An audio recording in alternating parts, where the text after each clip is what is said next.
Assalamualaikum warahmatullahi wabarakatuh.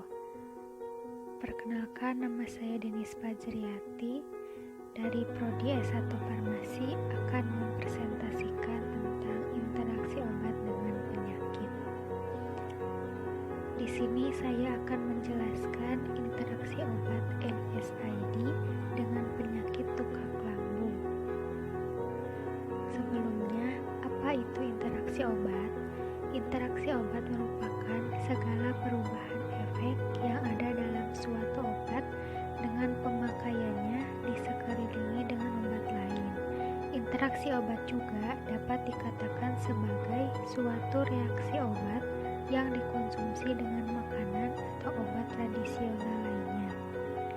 Interaksi obat didefinisikan sebagai penggunaan dua atau lebih obat pada waktu yang sama yang dapat memberikan efek masing-masing atau saling berinteraksi.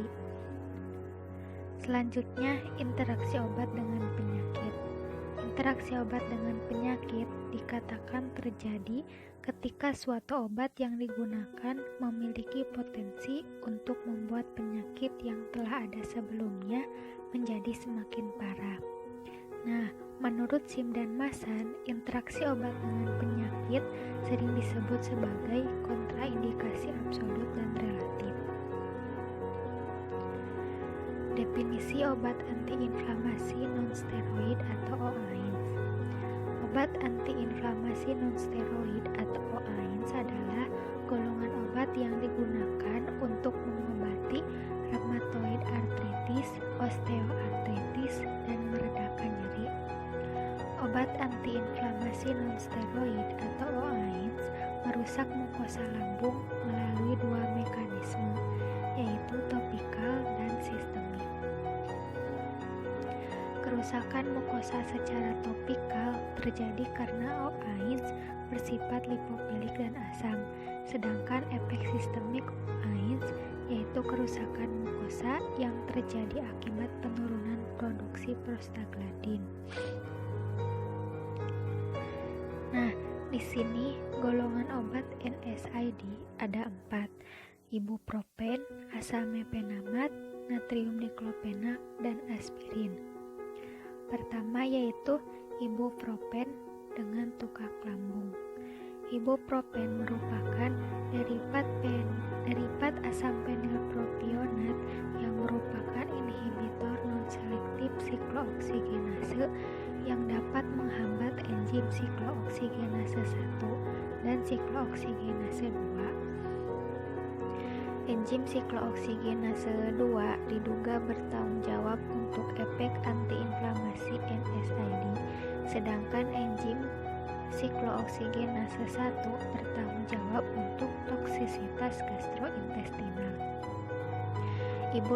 Ibuprofen yang memiliki analgetik antipiretik ini bekerja dengan cara menghambat enzim siklooksigenase pada biosintesis prostaglandin, sehingga konversi asam arakidonat menjadi prostaglandin terganggu, sehingga menyebabkan iritasi pada lambung, dan yang lebih parahnya dapat menyebabkan ulkus gaster apabila dikonsumsi dalam jangka panjang.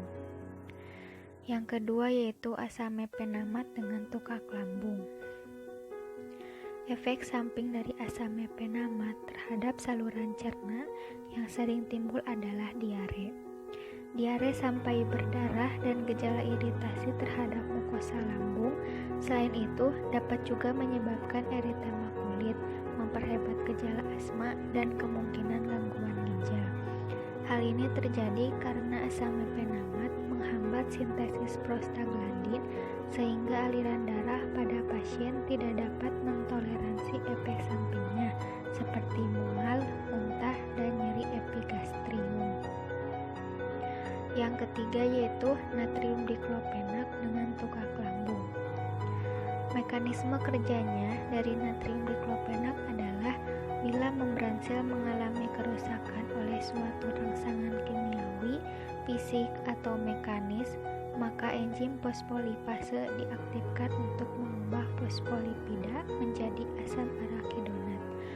Asam lemak poli tak jenuh ini kemudian untuk sebagian diubah oleh enzim siklooksiggenase menjadi endoperoksida dan seterusnya menjadi prostaglandin.